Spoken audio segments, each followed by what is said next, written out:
Saiyaara Saiyaara Saiyaara box office में धमाल मचा रही ये लव स्टोरी सिर्फ 8 दिनों में ही बॉलीवुड की 2025 की तीसरी सबसे बड़ी हिट बन गई है। लेकिन क्या आप जानते हो, बॉलीवुड ने ये हिट फिल्म को भी कहीं से कॉपी किया है। जी हाँ दोस्तों, यह एक कोरियन फिल्म की रीमेक है और ये वही दिल दुखाने वाली लव स्टोरी है जो कोरिया में अ मोमेंट टू रिमेम्बर के नाम से लोगों के आंसू निकाल चुकी है। तो इस कहानी में ऐसा क्या जादू है जो हर दिल को छू जाती है? आखिर क्यों रोए हैं करोड़ों लोग इस स्टोरी पर? और इन सबसे इम्पोर्टेंट, क्या हो जब आपका प्यार आपके साथ तो है लेकिन आपको याद नहीं रख पाता? जानना चाहते हैं? तो चलिए बढ़ते हैं मूवी की स्टोरी की तरफ। लेकिन उससे पहले एक वार्निंग, दोस्तों अपने पास एक टिश्यू जरूर रख लेना, ये कहानी आपको रुलाने वाली है। तो मूवी की शुरुआत में एक लड़की को दिखाया जाता है जो रेलवे स्टेशन पर बैठी हुई है और हाथ में दो टिकट्स ली हुई है और वो इधर उधर देखकर किसी का इंतजार कर रही होती है। इस लड़की का नाम है सुजैन, पर बहुत देर तक इंतजार करने के बाद भी वहां पर कोई नहीं आता। एक्चुअली वह अपने बॉयफ्रेंड का इंतजार कर रही होती है क्योंकि वह आज उसके साथ अपना घर छोड़कर जा रही होती है। पर जब उसका बॉयफ्रेंड नहीं आता तो वह बहुत उदास हो जाती है और उसकी आंखों में आंसू होते हैं। इसके बाद वो एक डिपार्टमेंटल स्टोर में जाती है और वहां से एक कोल्ड ड्रिंक खरीदती है। फिर जब वो वहां से बाहर निकल ही रही होती है तभी उसे याद आता है कि उसने पेमेंट तो कर दिया है पर कोल्ड ड्रिंक को काउंटर पर ही छोड़ आई है। वो इस स्टोर में वापस जाती है और देखती है कि उसी स्टोर के गेट पर एक आदमी वही कोल्ड ड्रिंक लिए हुए खड़ा होता है।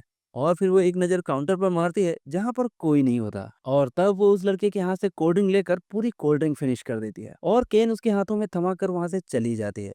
वो लड़का उसे देखता ही रह जाता है और उसे कुछ समझ ही नहीं आता कि आखिर यहाँ पर हुआ क्या। और अब सुजैन बस में चढ़ती है। जब वो टिकट्स के लिए अपने बैग से पैसे निकाल ही रही होती है तो उसके बैग में उसका पर्स ही नहीं मिलता। तभी उसे याद आता है कि आखिरी बार उसने अपना पर्स उसी स्टोर में कोल्ड ड्रिंक लेने के लिए निकाला था। फिर वो उसी स्टोर में वापस जाती है तो काउंटर पर जो आदमी होता है वो उसकी कोल्ड ड्रिंक और पर्स उसके सामने रख देता है और कहता है कि आप इसे यहीं भूल गई थी। और फिर सुजैन को समझ आ जाता है कि वो कोल्ड ड्रिंक उसी लड़के की थी। फिर वो इधर उधर उस लड़के को ढूंढने लगती है लेकिन वो लड़का उसे कहीं भी नहीं दिखता। अब वो अपने घर चली जाती है लेकिन उसकी फैमिली में उसे कोई कुछ भी नहीं कहता क्योंकि किसी को वहां पर पता ही नहीं होता कि सुजैन आज भागने वाली थी। अब फिर अगले दिन सुजैन अपने डैड के साथ कार में बैठकर उनकी कंस्ट्रक्शन साइट पर जाती है। एक्चुअली उसके डैड एक कंस्ट्रक्शन कंपनी के सीईओ हैं और जब उसके डैड वहां पर जाते हैं तो सुजैन कहती है कि मैं गाड़ी में ही बैठूंगी, वहां पर बहुत ही ज्यादा डस्ट है। फिर उसके डैड ऊपर कंस्ट्रक्शन साइट पर जाते हैं तो वहां पर एक लड़का उस साइट के सुपरवाइजर से बात कर रहा होता है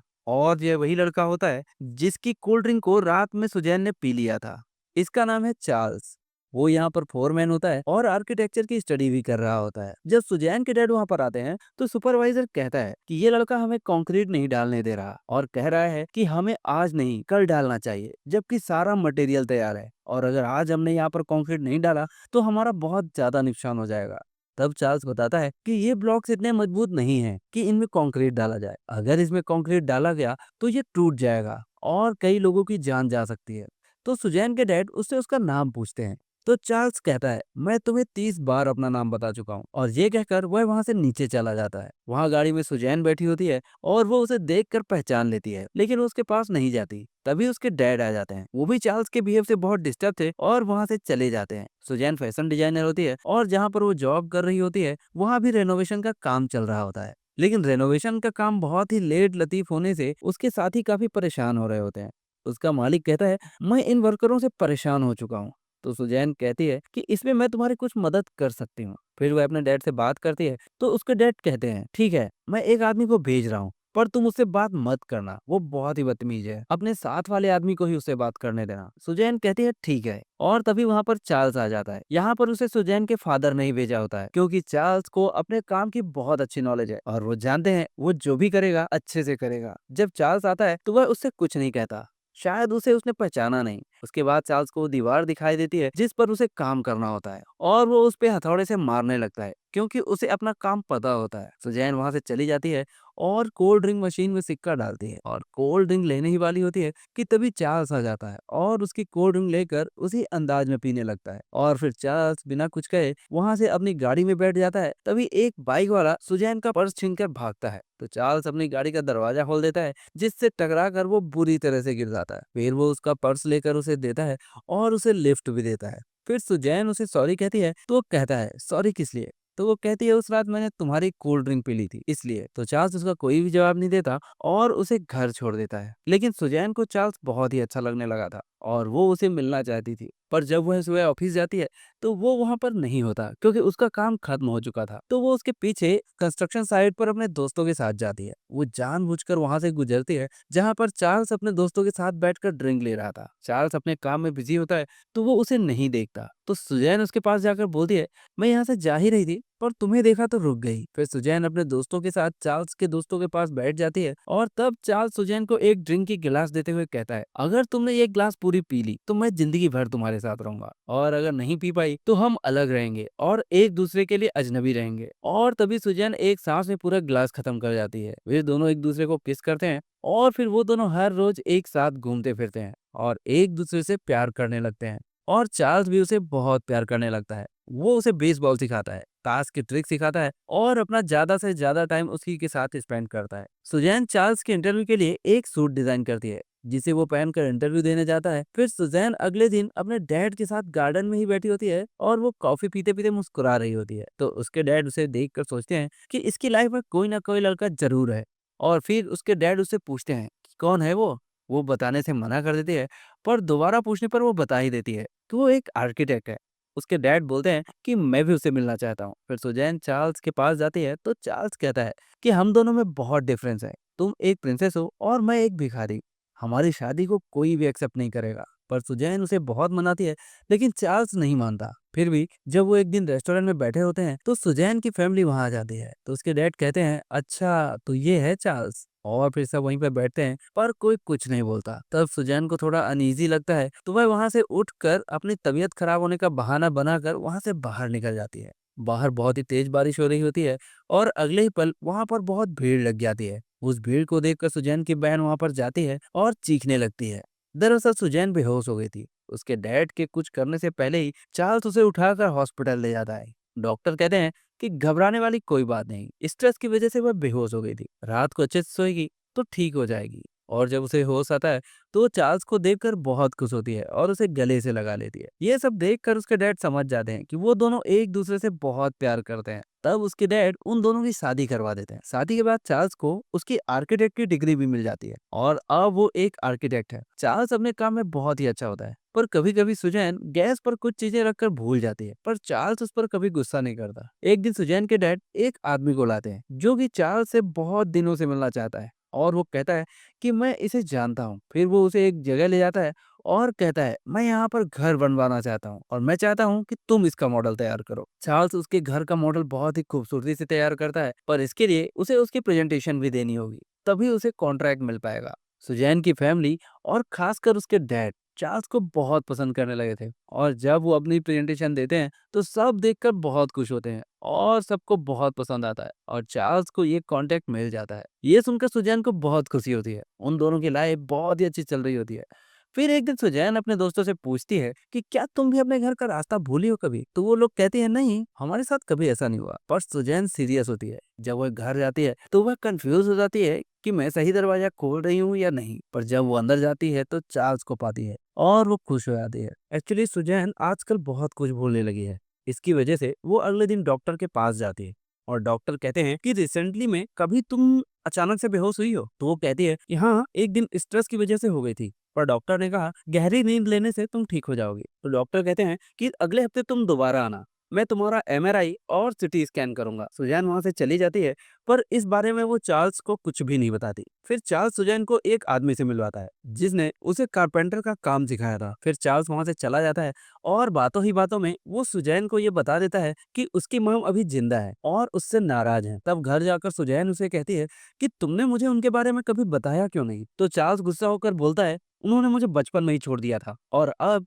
वो वापस आना चाहते हैं क्योंकि मेरे पास पैसे हैं, मैं कामयाब हूँ इसलिए। फिर सुजैन उसे समझाती है और कहती है कि तुम उन्हें माफ कर दो। तो चार्ल्स अपनी मॉम के पास जाता है। दरअसल वो जेल में होती है क्योंकि उन्होंने किसी के पैसे नहीं दिए होते, पर वो अब उससे बात नहीं करना चाहती क्योंकि वो उसके पास आई थी हेल्प मांगने के लिए, पर चार्ल्स ने मना कर दिया था। पर अब वो उनकी मदद करना चाहता है और चार्ल्स उस आदमी के पैसे वापस दे देता है जिससे उनकी मॉम ने पैसे लिए थे। अब सुजैन को एक हफ्ते की जगह 2 हफ्ते बीत चुके हैं और वो डॉक्टर के पास जाती है। तो डॉक्टर उसकी मेमोरी चेक करने के लिए उसकी फैमिली के बारे में कुछ सवाल पूछते हैं, जैसे उसकी बहन की एज, डेट ऑफ बर्थ और भी बहुत कुछ, पर उसे कुछ भी याद नहीं होता। और टेस्ट करने के बाद डॉक्टर उसे घर वापस भेज देते हैं। फिर जब सुजैन अपने ऑफिस जाती है तो वहां पर वह उस आदमी को देखती है जिसके साथ वह भागने वाली थी। वो उससे कहता है कि मैंने अपनी वाइफ को डिवोर्स दे दिया है, पर वो कुछ नहीं सुनना चाहती। वो कहती है कि अब सब कुछ बदल चुका है, मैं चार्ल्स से शादी कर चुकी हूँ और उसे बहुत प्यार करती हूँ। फिर अगले सीन में हम सुजैन को घर पर देखते हैं। वह एक फोटो को एल्बम में लगाने के लिए उस पर ग्लू लगा रही होती है और चार्ल्स भी वहीं बैठा होता है। फिर वो उठकर फ्रिज खोलती है,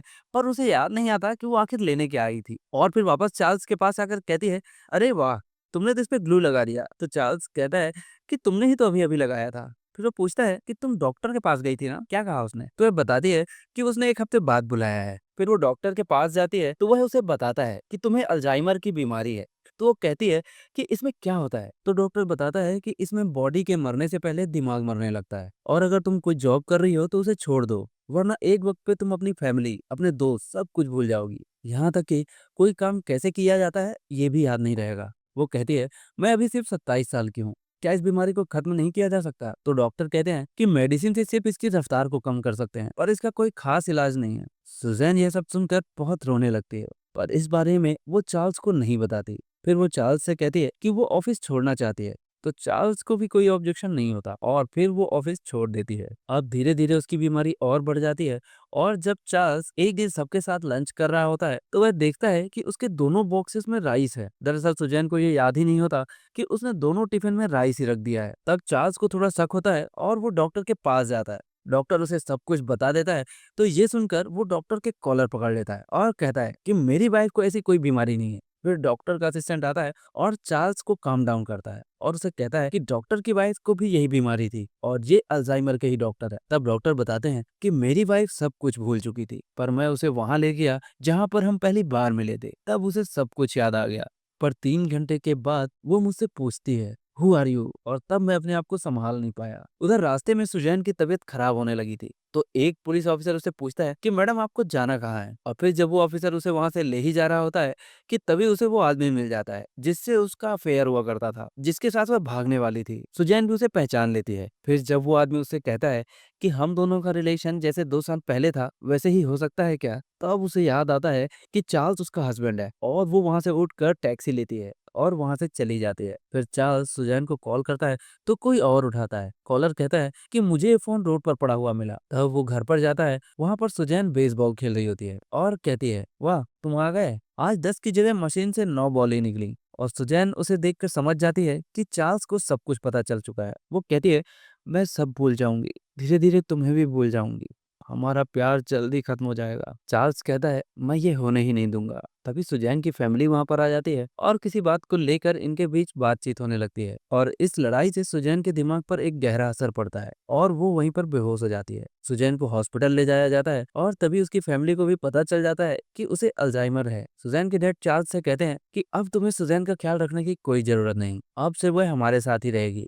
पर चार्ल्स कहता है कि वो मेरी वाइफ है और मेरे साथ ही रहेगी। तभी वहां पर सुजैन आ जाती है और सबको साथ बैठे देख के कहती है कि यहाँ पर क्या हो रहा है, और ये कहते कहते वहां पर खड़े खड़े ही वो टॉयलेट कर देती है। तो चार्ल्स सुजैन को जल्दी से रूम के अंदर ले जाता है और अपनी शर्ट से उसके पैर साफ करता है। उसके बाद वो सुजैन को घर ले आता है और उसी घर का मॉडल बनाता है जिसका उन दोनों ने सपना देखा था। अब सुजैन से चार्ल्स की ये हालत देखी नहीं जाती, और जब वो ऑफिस जाता है तो वो एक लेटर लिखती है जिसमें वो कहती है कि मेरी वजह से तुम्हें बहुत तकलीफ हो रही है, मैं ये सब नहीं चाहती, हम दोनों हमेशा एक ही रहेंगे, चाहे मैं तुम्हें भूल ही क्यों ना जाऊं। और ये सब लिखकर वो घर छोड़कर चली जाती है। और जब चार्ल्स ये लेटर पढ़ता है तो वो और भी ज्यादा परेशान हो जाता है। फिर सुजैन ने डाइवोर्स पेपर पर साइन करके अपने डैड को दे दिया कि वो चार्ल्स को दे दे, और जब वो उसे देते हैं तो चार्ल्स उसे फाड़ देता है और कहता है कि वो मेरे साथ ही रहेगी हमेशा हमेशा के लिए। इस सब के बाद वो एकदम टूट जाता है और किसी भी तरह से सुजैन को पाना चाहता है। वो उसकी एक मिसिंग रिपोर्ट भी पुलिस में लिखवाता है। फिर एक दिन वो लेटर बॉक्स चेक करता है तो उसमें बहुत सारे लेटर थे, और उसमें एक सुजैन का भी लेटर था जिसमें लिखा था कि आज मुझे तुम्हारी याद आ गई, तुम एक अच्छे हस्बैंड थे, मैं तुम्हें कभी अपने दिल से नहीं भूल पाऊंगी। तब चार्ल्स उस लेटर के डिस्क्रिप्शन के जरिए सुजैन को ढूंढने निकल जाता है, और बहुत ढूंढने के बाद आखिरकार एक हॉस्पिटल में वह उसे मिल ही जाती है। जब वो उससे मिलता है तो वो चार्ल्स का ही स्केच बना रही होती है। फिर वो लोग एक कैफे में जाते हैं और चार्ल्स ने वही परफ्यूम लगाया था जो उसके अंकल और डैड लगाते थे। वो कहती है कि ये परफ्यूम मेरे अंकल लगाया करते थे और भी कोई लगाता था पर याद नहीं। ये सब सुनकर चार्ल्स को रोना आ जाता है और वो अपने आंसू छुपाने के लिए सनग्लासेस पहन लेता है। फिर वो नर्स को कहता है कि आप सुजैन को इस जगह पर लेकर आना, और वो कोई और जगह नहीं बल्कि वही जगह थी जहां पर वो दोनों पहली बार मिले थे, वही डिपार्टमेंटल स्टोर। जब वो गेट पर जाती है तो वहां पर चार्ल्स हाथ में कोल्ड ड्रिंक लिए खड़ा मिलता है और अंदर उसकी फैमिली होती है। तो सुजैन कहती है, ये क्या, ये तो स्वर्ग है, क्योंकि उसे अब सब कुछ याद आ चुका है, जैसे कि डॉक्टर की वाइफ को याद आया था। फिर चार्ल्स उसे लॉन्ग ड्राइव पर ले जाता है और उससे पहली बार आई लव यू कहता है, क्योंकि इससे पहले उसने कभी भी सुजैन को आई लव यू नहीं कहा था। और उसने ऐसा इसलिए कहा क्योंकि कोई नहीं जानता कि उसकी याददाश्त कब चली जाए, क्योंकि डॉक्टर की वाइफ की भी याददाश्त सिर्फ 3 घंटों में चली गई थी। और इसी के साथ ये मूवी यहीं पर खत्म हो जाती है। तो दोस्तों, कैसी लगी मूवी की कहानी? जब आप मूवी को रियल में देखते हैं तो आप इससे बहुत ही ज्यादा रिलेट कर पाते हैं। आप इससे इतना कनेक्टेड हो जाते हैं कि मूवी के हर एक सीन को फील करते हैं और आपके आंसू आंखों से छलक ही जाते हैं कि क्या सैयारा मूवी की कहानी इसी मूवी को कॉपी करके बनाई गई है। और आपको इस मूवी की कहानी कैसी लगी? कौन सा मोमेंट आपको सबसे ज्यादा पसंद आया? क्या आपको आपका प्यार याद आया या नहीं? हमें कमेंट करके जरूर बताइएगा। और जाने से पहले इस वीडियो को लाइक करना मत भूलना, और आपका एक छोटा सब्सक्राइब हमें और मोटिवेशन देता है ऐसी ही कहानियों को लाते रहने के लिए। तो वीडियो को लाइक कर देना, चैनल को सब्सक्राइब कर देना और एक प्यारा सा कमेंट करके अपना फीडबैक जरूर देना। तो मिलता है नेक्स्ट वीडियो में एक नई कहानी के साथ। तब तक के लिए thank you, bye bye and take care.